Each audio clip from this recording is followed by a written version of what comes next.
Hello everyone, welcome to my new lecture series on renewable energy resources. Renewable energy resources, it is actually one of the subjects in final year, right? And it is in basically whatever I will be teaching in this particular subject that will be related with AKTU syllabus, right? Okay, let me just use this.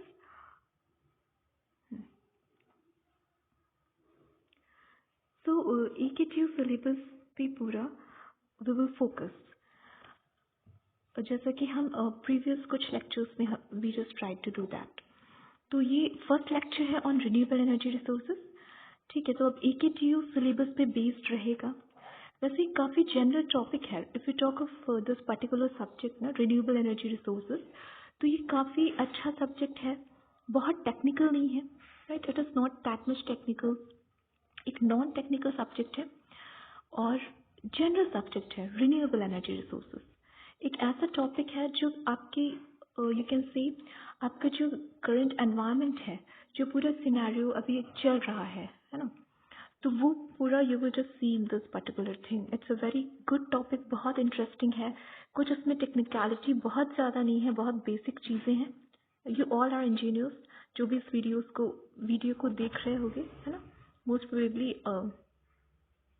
And even if you are not an engineer, then also this subject is important.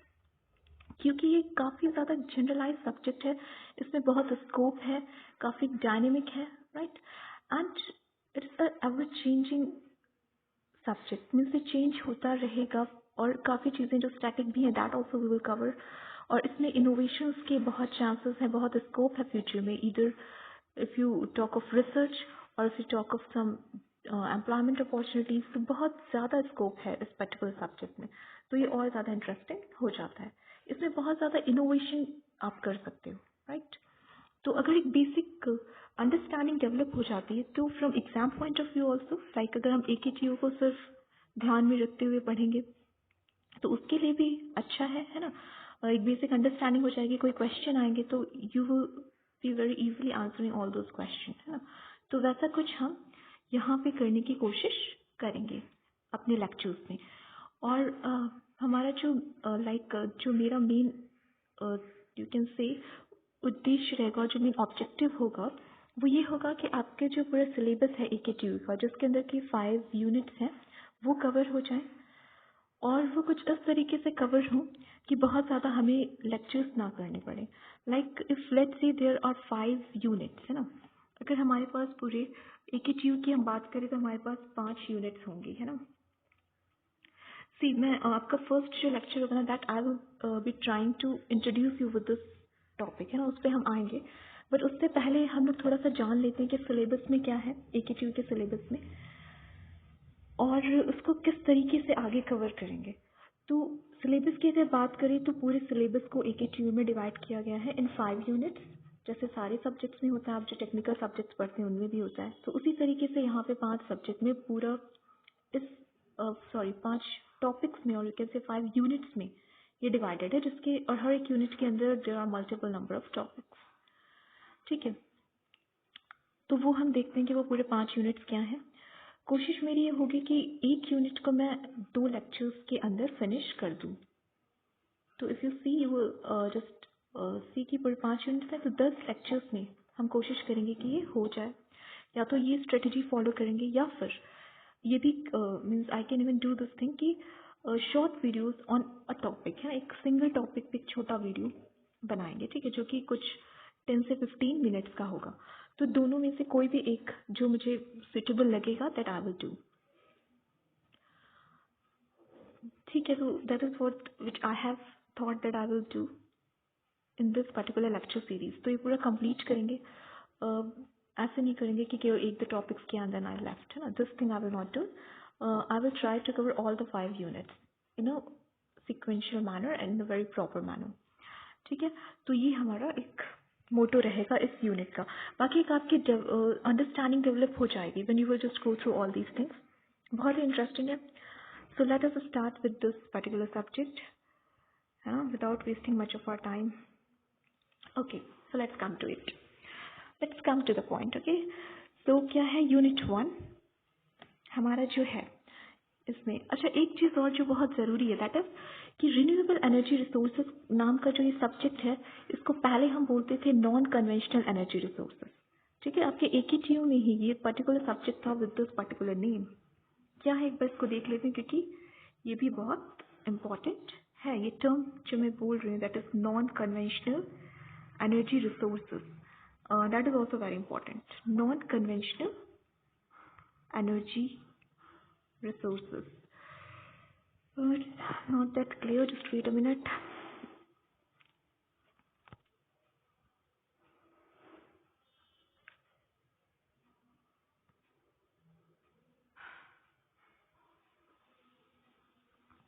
Okay, तो ये I hope it's quite visible to you. See, non-conventional है ना, यहाँ पे मैं इतना लिख नहीं पा रही हूँ but I hope you understand. CNON non and conventional CONVENTIONAL. ठीक है, नॉन कन्वेंशनल एनर्जी रिसोर्सेज. तो ये दोनों टर्म्स इंटरचेंजेबली यूज होती हैं बहुत ज़्यादा. दो देयर इज अ डिफरेंस. तो क्या डिफरेंस है वो हम आगे पढ़ेंगे, है ना. कुछ बहुत माइन्यूट सा डिफरेंस है बट जनरली हम रिन्यूएबल एनर्जी रिसोर्सेज को ही नॉन कन्वेंशनल एनर्जी रिसोर्सेज कहते हैं. ठीक है, तो सबसे पहले हम अपने सब्जेक्ट को ही समझ लेते हैं कि रिन्यूएबल एनर्जी रिसोर्सेज क्या है ना. रिन्यूएबल एनर्जी रिसोर्सेज अगर आप इसका लिटरल मीनिंग देखें, ठीक है, अगर आप रिन्यूएबल एनर्जी रिसोर्सेज का लिटरल मीनिंग देखें तो रिन्यूएबल मीन्स क्या होता है, the thing which can be renewed और the thing which can be replenished, है ना. जो चीज़ एक बार ख़त्म हो गई और आप उसको दोबारा से रीजनरेट कर सको, दोबारा से यूज़ कर सको, मीन्स एक तरीके से वो चीज़ ख़त्म नहीं हो रही है. Means if a particular thing is inexhaustible and if it can be renewed और it can be replenished again, तो आप उसे क्या कहेंगे कि ये कैसा है, ये चीज़ हमारी रिन्यूएबल है. ठीक है, आप इस चीज़ को बार बार प्रयोग में ला सकते हो या बार बार उसका जनरेशन कर सकते हो. ये कभी एग्जॉस्ट नहीं होगी. अगर ऐसी कोई चीज़ है तो उसके लिए हम जो टर्म यूज़ करते हैं दैट इज रिन्यूएबल, है ना. आई होप आप ये समझ पा रहे होगे कि कोई ऐसी चीज़ जो रिन्यू की जा सके, जो ख़त्म ना हो. ठीक है, और अगर लेट्स से वो यूटिलाइज हो गई है तो आप उसको वापस से पा सकते हो, तो उसे हम क्या कहेंगे, रिन्यूएबल कहेंगे. तो इसी तरीके के जो एनर्जी रिसोर्सेज हैं, है ना, ऐसी चीज़ें जो हमें एनर्जी प्रोवाइड कर रही हैं, अगर वो चीज़ें जो हमें एनर्जी प्रोवाइड कर रही हैं क्या हो सकती हैं, जैसे सन है. ठीक है, that is a good source of energy. आप जो यूज़ करते हो इलेक्ट्रिसिटी वगैरह, डिफरेंट फॉर्म्स ऑफ एनर्जी आप यूज़ करते हो ना अपनी डेली लाइफ में, तो वो सारी चीज़ें आप रिन्यू कर सकते हो. ठीक है, अगर आप रिन्यू कर सकते हो देन इट इज़ रिन्यूएबल. अगर आप नहीं रिन्यू कर सकते हो तो दैट इज़ नॉन रिन्यूएबल, है ना. तो रिन्यूएबल एनर्जी रिसोर्सेज जो है उस टाइप के रिसोर्सेज हम पढ़ेंगे, वो रिसोर्सेज जो कभी ख़त्म नहीं होंगे और जिनको आप बार बार यूटिलाइज कर सकते हो. ठीक, ओके. तो अब अभी तक आपके दिमाग में एक चीज़ आ रही होगी कि क्यों, वाई रिन्यूएबल एनर्जी रिसोर्सेज, क्या ज़रूरत है इन रिसोर्सेज की, है ना. तो if you see your country, है ना, और एज एन इंडिविजुअल आपकी लाइफ में अगर आप देखते हो तो बहुत सारे there are multiple number of energy resources, है ना. अच्छा, हम ना बेसिकली स्टार्ट करेंगे विद कि एनर्जी क्या है ना. Then you will come to know कि एनर्जी रिसोर्सेज क्या है, क्योंकि आपके फर्स्ट यूनिट में ये सारी चीज़ें कवर होंगी कि energy, what is energy, what are different types of energy resources available. तो उसके अंदर रिन्यूएबल एनर्जी रिसोर्सेज भी आएगा, तो हम उसे काफ़ी डिटेल में पढ़ेंगे. ठीक है, एक बार टॉपिक के अंदर डीप में घुसने से पहले I'd like to just discuss the syllabus, है ना, कि क्या क्या चीज़ें हैं, कैसे कैसे कवर होगा. तो अगर हम नॉन कन्वेंशनल एनर्जी रिसोर्सेज की बात करें तो इसके अंदर आपके जो 5 यूनिट्स हैं ना, तो पहला यूनिट जो है हमारा that is introduction and solar sales. ठीक है, तो ये यहाँ पे देखिए मैंने स्लाइड में मेंशन भी किया, और unit 1 is written here, it is introduction and solar sales.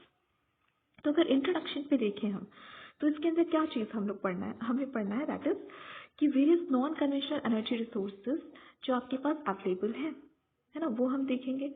उसका इंट्रोडक्शन जो काफ़ी हद तक I have introduced, but again we will see कि किस तरीके से एग्जाम में लिखना है, क्या डेफिनेशन हो सकती है और क्या चीज़ें होती हैं इसके अंदर, क्या एग्जाम्पल्स हैं ना, वो सारा हम यहाँ पे देखेंगे। So there are various non conventional energy resources. उसका इंट्रोडक्शन क्या है, अवेलेबिलिटी क्या है, कितना वो हमारे पास अवेलेबल है, पूरे वर्ल्ड लेवल पे क्या रिसोर्सेज की अवेलेबिलिटी है, भारत के अंदर इन आवर कंट्री इटसेल्फ क्या कौन सा नॉन कन्वेंशनल एनर्जी रिसोर्सेज कितना अवेलेबल है ना, क्योंकि एक तो रिसोर्स है नहीं, there multiple number of energy resources. ठीक है, अब उसमें भी कुछ कन्वेंशनल है, कुछ नॉन कन्वेंशनल है। There are certain resources which are renewable and some are non renewable. कुछ ऐसे रिसोर्सेज है जो प्राइमरी आप डायरेक्टली यूज करें and certain resources are secondary in nature. तो किस तरीके से हम डिफरेंट रिसोर्सेज को कैटेगराइज कर सकते हैं, मतलब हमें क्लासिफिकेशन भी पढ़ना है। ठीक है, तो क्लासिफिकेशन मतलब क्या, categorization. Okay, so fine, okay, so classification है, then categorization, after that relative merits क्या है इसकी और डीमेरिट्स क्या है। ठीक, तो फर्स्ट यूनिट के अंदर ये चीज़ें हैं। देन इसका जो सेकेंड पार्ट आप कह सकते हैं फर्स्ट यूनिट का, उसके अंदर हम सोलर सेल्स पढ़ेंगे। ठीक है, तो सोलर एनर्जी यानी जो एनर्जी हम सन से लेते हैं वो भी एक तरीके का नॉन कन्वेंशनल एनर्जी रिसोर्स ही है। तो सोलर सेल्स की जब बात करते हैं तो वो इसी सन एनर्जी को यूटिलाइज करने के लिए बनाया गया एक इलेक्ट्रॉनिक डिवाइस है, राइट। तो ये जो डिवाइस हम बना रहे हैं सोलर सेल, इसके बारे में पढ़ेंगे, इसकी थ्योरी पढ़ेंगे। ठीक, उसके बाद हम सोलर सेल में क्या मटेरियल यूज हो रहा है वो पढ़ेंगे। देन वी विल रीड कि सोलर सेल अरे क्या होते हैं, सोलर सेल के पावर प्लांट क्या होते हैं, किस तरीके से बनाए जाते हैं, कितने अवेलेबिलिटी है, फ्यूचर में क्या हमारा स्कोप है इसमें, है ना, क्या इसके फायदे हैं, लिमिटेशंस क्या है, नुकसान क्या है इसके, क्या डिसएडवांटेजेस हैं। तो ये सारी चीज़ें हमें इस यूनिट के अंदर कवर करनी है। तो फर्स्ट यूनिट को हमने दो पार्ट्स में डिवाइड कर लिया, इंट्रोडक्शन एंड सोलर सेल्स। ठीक है, ये चीज़ें हमें कवर करनी है। अब आज का जो हमारा लेक्चर होगा इसमें I will cover only the first part of first unit, that is introduction part. ठीक है, उसके अंदर हम डिफरेंट डिफरेंट चीज़ें पढ़ेंगे, किस तरीके के क्वेश्चंस एग्जाम में आ सकते हैं वो भी डिस्कस करेंगे, कौन से आ चुके हैं इस पर्टिकुलर टॉपिक से वो भी हम डिस्कस करेंगे। ठीक है, तो ये एक चीज़ हो गई, फाइन। अच्छा, अब ये हो गया कि हमें क्या क्या करना है। Unit 1 I have told you, unit 2 को आप बस अभी सुन ले बाकी की 5 यूनिट्स। यूनिट 2 जो है वो सोलर थर्मल एनर्जी है। ठीक है, एक सोलर थर्मल एनर्जी है और एक हमारे पास you can say photovoltaic related या सोलर सेल्स जिसको आपने भी कहा वो है। ठीक है, तो सोलर थर्मल एनर्जी भी हमें पढ़ना है, which is again one of the form of energies which you get from sun itself. ठीक है, तो सेकेंड यूनिट में वो चीज़ है। थर्ड यूनिट हमारा जियोथर्मल एनर्जी पे बेस्ड है, geothermal energy, MHT and fuel cells. ठीक है, वो भी पढ़ेंगे। देन फोर्थ यूनिट जो है वो थर्मो इलेक्ट्रिकल एनर्जी है, and the fifth unit is biomass and ओटीईसी। ओटीईसी means ocean thermal energy conversion. ठीक है, बायोमास भी एक अच्छा सोर्स है एनर्जी का, नॉन रिन्यूएबल एनर्जी रिसोर्स है, sorry, biomass is also renewable energy resource but it's not a clean energy resource. अब clean energy resources क्या होते हैं, वो रिसोर्सेज जो पॉल्यूशन नहीं करते हैं। ठीक है, जो एनवायरनमेंट फ्रेंडली होते हैं उनके लिए हम टर्म यूज़ करते हैं क्लीन एनर्जी रिसोर्सेज। तो ये चीज़ें बेसिकली हम इसके अंदर कवर करेंगे। तो पूरी 5 यूनिट्स आई थिंक आपने समझ ली होगी। तो आज हम यहाँ पे फर्स्ट यूनिट को इंट्रोड्यूस करेंगे, फर्स्ट यूनिट पे फोकस करेंगे। ठीक है, एक एक करके फोकस करेंगे। 10 से 15 लेक्चर्स में we will try to cover the whole syllabus. ठीक है, उसके बाद ताकि आप थोड़ा कम समय में एक काफ़ी जनरल और इंटरेस्टिंग सब्जेक्ट कवर कर सके और बाकी का टाइम अपने टेक्निकल सब्जेक्ट्स पे फोकस कर सके। ठीक है, so let's start with this topic, the first unit, that is introduction of solar energy. Okay, just wait a minute.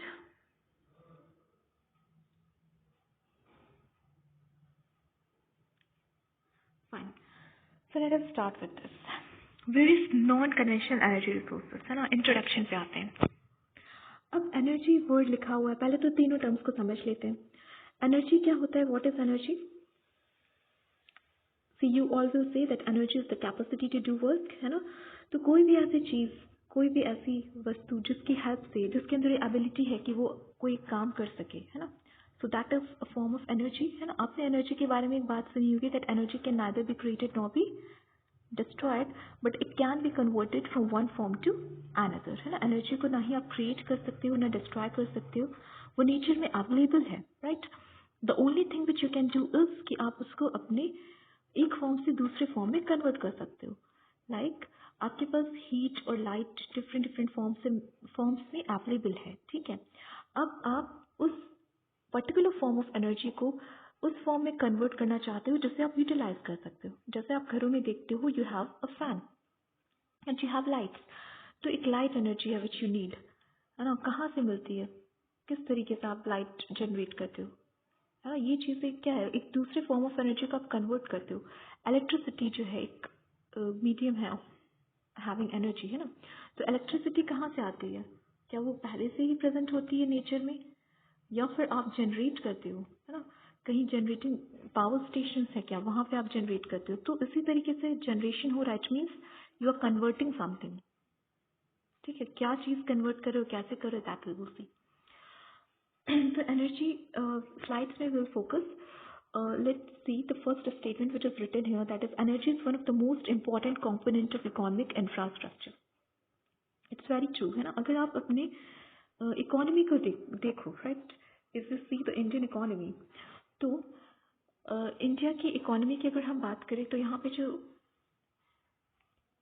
चीज़ है डेवलपमेंट एक इशू है, ठीक है. कैसे इकोनॉमिक ग्रोथ हो रहा है, आपका जीडीपी ग्रो हो रहा है, क्या इंफ्रास्ट्रक्चर डेवलपमेंट हो रहा है, रोड कैसे बन रहे हैं, बिल्डिंग्स क्या बन रही हैं, इलेक्ट्रिसिटी की अवेलेबिलिटी कितनी है ना. तो ये जो डिफरेंट इंफ्रास्ट्रक्चर है, ये सारी चीज़ों के लिए आपका एनर्जी की रिक्वायरमेंट है ना.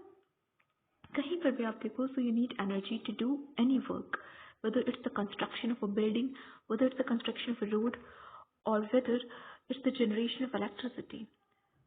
Whatever thing you are doing in your life, for everything you just need energy, right? अगर आपको अपने टास्क को सिंप्लीफाई करना है, then for that purpose also you need energy. तो ये सारी चीज़ें हैं, और किसी भी कंट्री के डेवलपमेंट के लिए एनर्जी का बहुत बड़ा उसमें रोल होता है. Okay, the next point is that it is the basic input required to sustain economic growth, and there is direct relation between the level of economic development and per capita energy consumption. तो यहाँ पे क्या बोल रहे हैं कि जो आपके इकोनॉमिक ग्रोथ है, राइट, अगर आपको अपनी इकोनॉमी को ग्रो करना है, डेवलप करना है, लोगों को बेसिक नीड्स को फुलफिल करना है, जैसे कि आप देखते हो कि आपकी लाइफ काफ़ी इजी हो जाती है if you have a good form of energy. तो इसका मतलब क्या है, if you want to develop, if you want to grow, you need energy. और अगर कोई आपका इकोनॉमी डेवलप कर रहा है और बहुत ज़्यादा डेवलप्ड है, तो वहाँ पे आप देखेंगे पर कैपिटा एनर्जी कंजम्पशन जो है वो बढ़ा हुआ है. मतलब जो टोटल पॉपुलेशन है, अगर आप जो टोटल एनर्जी यूज़ कर रहे हो, if you will divide it with the total population, you will gate per capita energy consumption. मतलब एक इंडिविजुअल उस पर्टिकुलर कंट्री में कितना एनर्जी यूटिलाइज कर रहा है, वो होती है आपकी पर कैपिटा कंजम्पशन. तो अगर आप कंपैरिजन करोगे और स्टडी करोगे थोड़ा, तो you will get to know कि जो डेवलपिंग नेशंस हैं वहाँ पे पर कैपिटा कंजम्पशन लेस है, but the nations which are develop like USA, Britain, है ना, जो डेवलप्ड कंट्रीज है वहाँ पे per capita consumption is high. Why it is so, because उनके पास जो अवेलेबल एनर्जी रिसोर्सेज है ना, उनके पास ऐसी टेक्नोलॉजी है कि वो उनको यूटिलाइज कर सकते हैं, ठीक है. और वो उनके यहाँ जो लोग हैं वो इन चीज़ों को काफ़ी यूज़ कर रहे हैं. ओके, तो हमने ये देखा कि जो पर कैपिटा एनर्जी कंजम्पशन है वो डेवलप्ड नेशन में काफ़ी हाई होती है, ठीक है. तो फिर टॉक ऑफ इंडिया, तो हमारा डेवलपिंग नेशन है, तो हमारे पास इतनी ज़्यादा टेक्नोलॉजी अभी नहीं है कि हम सारे रिसोर्सेज जो अवेलेबल हैं, like there are lot of coal reserve in India, but हमने सारे को एक्सप्लॉइट नहीं कर पाए हम, बिकॉज हमारे पास उतने टेक्नोलॉजिकल एडवांसमेंट नहीं है, उतना हम डेवलप नहीं है, उतने रिसर्च नहीं हुए हैं कि हम उसका ऑप्टिमम यूज़ कर सके या मैक्सिमम अमाउंट ऑफ यूज़ कर सके, ठीक है. तो यहाँ पे ये चीज़ आई कि जो डेवलप्ड कंट्रीज़ हैं उनका पर कैपिटा कंजम्पशन ज़्यादा होता है, डेवलपिंग नेशंस का कम होता है, जो अंडर डेवलप्ड है उनका बिल्कुल ही कम होता है. अगर इंडिया की बात करें तो इंडियाज पर capita consumption of energy is only 1/8 of the global average. तो पूरे विश्व में जितना पर कैपिटा कंजम्पशन हो रहा है उसका 1/8 पार्ट ही भारत के अंदर हो रहा है। तो कहीं ना कहीं हमारे गवर्नमेंट का जो मोटो है वो ये है कि हम एनर्जी अवेलेबिलिटी करा सकें। जैसे अभी भी आप देखते हो कि रूरल एरियाज़ में बहुत ज़्यादा इलेक्ट्रिसिटी अवेलेबिलिटी नहीं है। अगर बहुत रिमोट एरियाज़ में चले जाएं तो वहाँ पे अभी भी लोग वही डिफ़िकल्ट लाइफ जीने के लिए मजबूर हैं। उनके पास 24/7 electricity is not available there. ठीक है, तो डिफरेंस है वहाँ पे। तो ये सारी चीज़ें हैं तो उनकी life is not that easy. तो हमारा जो गवर्नमेंट है, हमारी जो कंट्री है, that want these facilities, want to make these facilities available to those remote areas also, है ना। तो ये सारी चीज़ें हैं जो आपको पता होनी चाहिए as a citizen of India also और of a particular country. Okay, let's go to the next slide.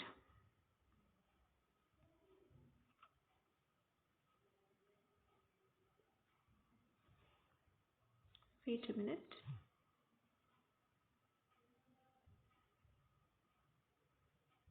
Okay, जो ये वाली स्लाइड है इसमें आप देख रहे हैं कि एक आपको बेसिक आइडिया कि अभी प्रेजेंट में इंडिया में क्या चल रहा है, कि हमारा जो एम है that is to increase our solar power capacity of 100 gigawatt by 2022। तो इंडिया की अगर पीक डिमांड की बात करें, जो इलेक्ट्रिकल स्टूडेंट होंगे वो इस चीज़ को समझ रहे होंगे कि पीक डिमांड क्या होता है। ठीक है, मैक्सिमम डिमांड किसी पर्टिकुलर टाइम पे, लेट्स से जब कुछ पर्टिकुलर सीजन्स आते हैं तो उस टाइम पे एक डिमांड काफ़ी पीक पे पहुंच जाती है। जैसे एक एग्जांपल के तौर पे आप देख लो, हमारा जब दिवाली का सीज़न आता है, राइट, तो उस टाइम पे बहुत ज़्यादा जो आपका यूटिलाइजेशन है ऑफ इलेक्ट्रिसिटी, डिमांड बढ़ जाती है क्योंकि हर जगह पे lighting and all these things are present, है ना। तो एक एग्जांपल है पीक डिमांड का, कि पूरा डिमांड वगैरह का एनालिसिस होता है कि हाँ किस टाइम पे ज़्यादा कितनी अमाउंट ऑफ इलेक्ट्रिसिटी कंज्यूम हो रही है। तो अगर हम देखें इलेक्ट्रिसिटी की बात करें, एक जो सबसे ज़्यादा बेसिक फॉर्म ऑफ एनर्जी है जो हम यूज़ करते हैं एवरीवेयर, दैट इज़ इलेक्ट्रिसिटी, है ना। तो जितने भी फॉर्म ऑफ एनर्जीज अवेलेबल हैं, आप देखोगे चाहे सोलर एनर्जी हो, विंड एनर्जी हो, है ना, आपका जियो थर्मल एनर्जी हो, हम अल्टीमेटली कोशिश करते हैं कि इसको हम किसी भी तरीके से इलेक्ट्रिसिटी में कन्वर्ट कर दें ताकि वो एक यूजेबल फॉर्म में आ जाए और हम अपने काम कर सकें। ठीक है, अपनी लाइफ को ईजी बना सकें। तो यही चीज़ें, तो इलेक्ट्रिसिटी पे आपका फोकस रहेगा, आप देखोगे पूरे सिलेबस में। अब इलेक्ट्रिसिटी की डिमांड है तो 17-18 का अगर आप देखें तो 164 gigawatts of energy was required, लेकिन 21-22 में यही डिमांड जो है वो बढ़ के 235 गीगावाट्स हो जाएगी। बहुत ज़्यादा इंक्रीमेंट होने वाला है डिमांड में, लोगों को एनर्जी की ज़्यादा ज़रूरत पड़ेगी। तो आपको क्या करना है, जो आपकी एग्जिस्टिंग कैपेसिटी है उसको 4 साल के अंदर ही, लाइक 18 से 22 में, देयर 4 ईयर्स, है ना, और इन 4 साल के अंदर गवर्नमेंट का मोटो जो था वो था कि 164 से 235, यानी more than 4 times we will have to, तो the demand is a little bit less than 4 times, but हमारा हमेशा ये रहता है कि हम जितनी डिमांड है उससे काफ़ी ज़्यादा लेवल तक एनर्जी को जनरेट कर सकें ताकि कभी भी बहुत ज़्यादा क्राइसिस ना हो सोसाइटी में, ठीक है, कंट्री में। तो इस सारी चीज़ें हमारी अगर प्लान के अकॉर्डिंग चलती हैं तो आप देखोगे कि in future 3/4 of the energy which you are using, हाँ सर, अगर सारी चीज़ें अकॉर्डिंग टू प्लान चलती हैं तो जो सोलर एनर्जी है, you will see in the future कि जो 3/4 of the plant renewable energy capacity है that you will be attain till 2022। Like renewable energy resources के अंदर सिर्फ सोलर एनर्जी ही नहीं आती है, और सारे फॉर्म्स ऑफ एनर्जी आते हैं, बट क्योंकि इंडिया के अंदर सन एक बहुत ही मेजर रोल प्ले करता है और काफ़ी टाइम पीरियड के लिए अवेलेबल रहता है, तो आप देखोगे कि अब हर रिसोर्स पे तो हम वर्कआउट नहीं कर सकते हैं क्योंकि यहाँ पे जैसे जियो थर्मल एनर्जी पे बहुत काम नहीं हो रहा है, ठीक है, क्योंकि वो अवेलेबिलिटी नहीं है। यहाँ हमारे पास सन काफ़ी ज़्यादा अवेलेबल रहता है थ्रू आउट द ईयर, तो इस वजह से एक आप कह सकते हो जो सोलर एनर्जी है वो बहुत इंपॉर्टेंट रिसोर्स बन जाता है हमारे लिए, ठीक। तो जो टोटल रिन्यूएबल एनर्जी कैपेसिटी है, अब रिन्यूएबल एनर्जी कैपेसिटी में सोलर एनर्जी भी आ जाएगी आपकी, विंड एनर्जी से भी आप जनरेट करोगे इलेक्ट्रिसिटी, जियोथर्मल एनर्जी से भी कोशिश करोगे, इसके अलावा टाइडल एनर्जी से कोशिश करोगे, जितने भी रिन्यूएबल फॉर्म है, बायोमास एनर्जी से भी कोशिश की जाएगी, है ना। लेकिन उन सब में आप देखोगे कि जो 3/4 ऑफ द पार्ट है इस पूरी रिन्यूएबल एनर्जी रिसोर्स कैपेसिटी का, वो सोलर एनर्जी से ही होगा, क्योंकि हमारा बहुत ज़्यादा फोकस सोलर एनर्जी पे ही है। सोलर सेल्स डेवलप हो गए, सबसे ज़्यादा प्रोग्रेस इसी में हो रहा है। तो आप देखोगे कि अराउंड 175 गीगावाट्स, जो 235 गीगावाट का एम है, उसमें से 175 गीगावाट्स तो आपका सोलर एनर्जी से ही आपको मिल जाएगा। ठीक है, ओके। ये कुछ form of renewable energy resources आपको यहाँ पे दिख रहे हैं। देखो, बायोमास एनर्जी है, ठीक है। I hope it is visible to you. ये चीज़ें आप थोड़ा सा देखिए। We will start from the left corner, see this one. हाँ, ये जो है हमारा, दिस इज सोलर एनर्जी ना, यहाँ पे सोलर पैनल बना हुआ है। एक second,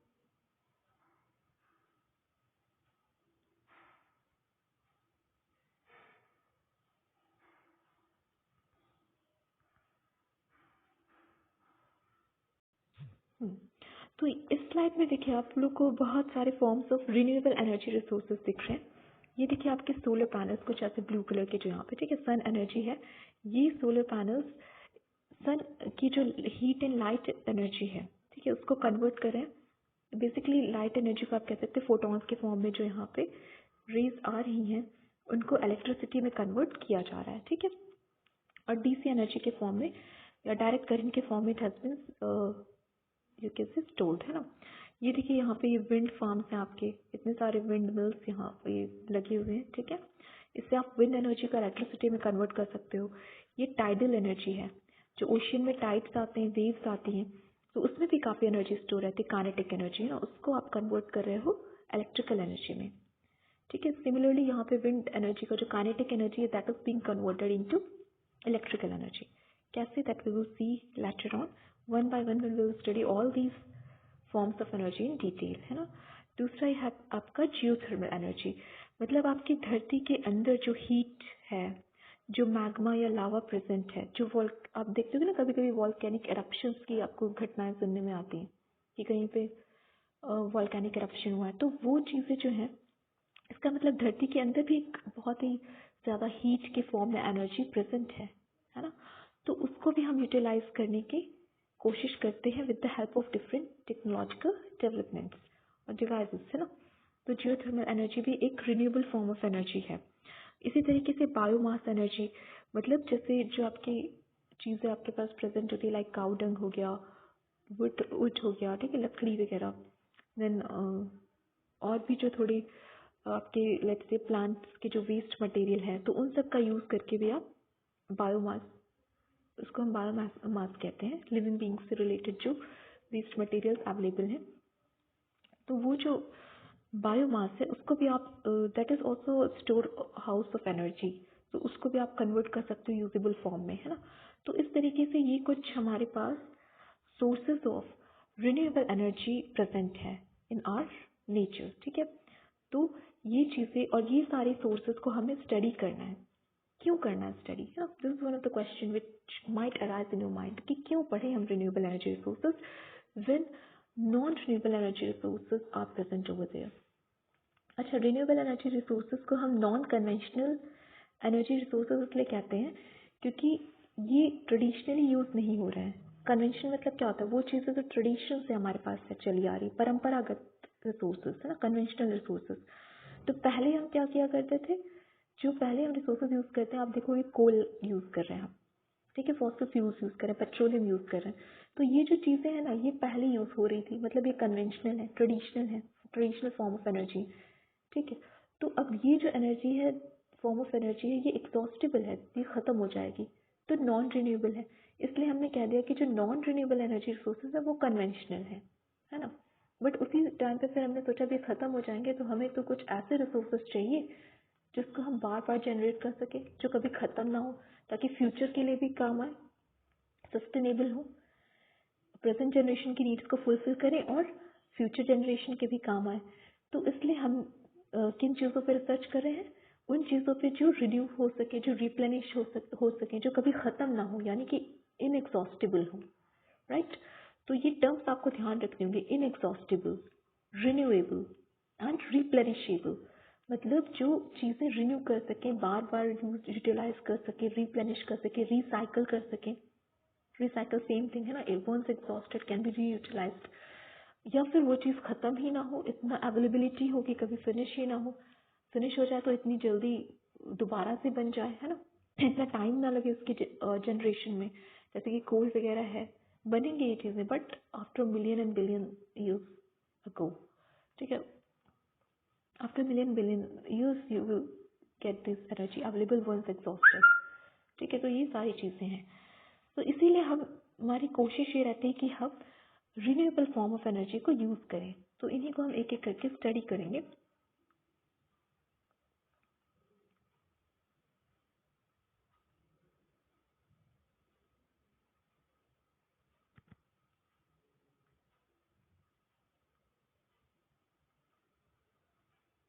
Okay. The next topic is classification of energy resources. Okay. And it seems to me that our lecture is exceeding half an hour. तो काफ़ी ज़्यादा लंबा हो जाएगा. We will try to cover more topic in this particular lecture. तो अब next video में cover करेंगे. बट एक बार जस्ट देख लीजिए कि ना next video what we will be going to cover. एक तो क्लासिफिकेशन ऑफ एनर्जी रिसोर्सेज पढ़ेंगे कि जो एनर्जी रिसोर्सेज हमारे पास अवेलेबल है उनको किस तरीके से क्लासीफाई किया जा सकता है. ठीक है, तो ये यहाँ पे कन्वेंशनल एनर्जी रिसोर्सेज है, then non conventional energy resources है ना, ये सारी चीज़ें देखिए.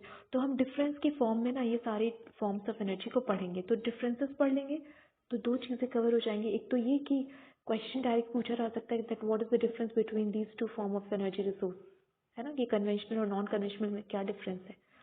ये भी आप इससे अटेम्प्ट कर पाओगे. और अगर सिर्फ पूछ ले कि कन्वेंशनल एनर्जी रिसोर्सेज क्या होते हैं, एग्जाम्पल दो, ठीक है, कुछ फीचर्स लिखो, तो वो भी यहाँ से कवर हो जाएगा. नॉन कन्वेंशनल के बारे में सिर्फ पूछ लिया then you can also cover that also. ठीक है, विद दिस पर्टिकुलर स्लाइड.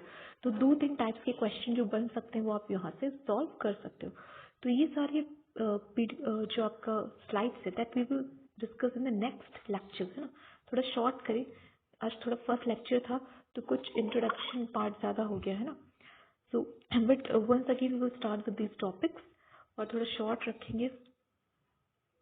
ये सारी चीज़ें हैं. देखो डिफरेंट फॉर्म्स ऑफ रिसोर्सेज हैं जो हम एक एक करके पढ़ेंगे. Clarification, I will just clarify all those things to you, है ना.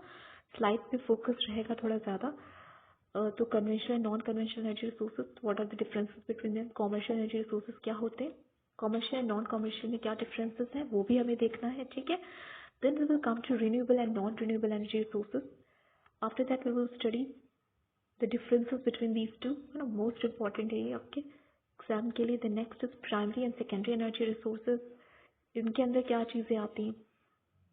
ठीक है, तो ये इतना सा हमारा स्लाइड है. This all we will try to cover in the next slide, next lecture, है ना. तो ये आपको एक नेक्स्ट लेक्चर का ओवरव्यू मैंने दे दिया है. अब एक बार एट द एंड जो चीज़ आपको यहाँ पे पूरे लेक्चर में ध्यान देनी थी वो ये कि नॉन कन्वेंशनल एनर्जी रिसोर्सेज क्या होते हैं. वो रिसोर्सेज जो हम ट्रेडिशनली यूज़ नहीं कर रहे हैं. ठीक है, जो रिसोर्सेज अभी लाइक कन्वेंशनल मीनिंग आप समझ रहे हैं ना, कन्वेंशनल मतलब ट्रेडिशनल. तो ट्रेडिशनली तो हम non renewable energy resources use कर रहे हैं, यानी कि कोल यूज़ कर रहे हैं. ठीक है, पेट्रोलियम यूज़ कर रहे हैं, फॉसिल फ्यूल्स एक टर्म आपने सुना होगा. तो फॉसिल फ्यूल्स हम यूज़ कर रहे हैं. ये ऐसी चीज़ें हैं जो एक टाइम के बाद जाके ख़त्म हो जाएंगी. और क्योंकि ये चीज़ें ख़त्म हो जाएंगी तो इसीलिए इनको हमने कह दिया नॉन रिन्यूएबल एनर्जी रिसोर्सेज. ठीक है, या फिर कन्वेंशनल एनर्जी रिसोर्सेज. ठीक है, ध्यान देना, नॉन कन्वेंशनल रिन्यूएबल को कहते हैं. और कन्वेंशनल एनर्जी रिसोर्सेज जो टर्म है वो जनरली हम यूज़ करते हैं नॉन रिन्यूएबल एनर्जी रिसोर्सेज के लिए. ठीक है, क्योंकि since a long period of time we have been using this non renewable energy resources, इसलिए हमने कहते हैं कि कन्वेंशनल है भाई, ट्रेडिशनल है, परंपरागत है, क्योंकि बहुत दिनों से चले आ रहे हैं. वो फॉर्म्स जो रिन्यू नहीं हो सकते, जो कि एग्जॉस्टिबल है ना. वहीं पे जो रिन्यूएबल एनर्जी है वो एग्जॉस्टिबल नहीं है.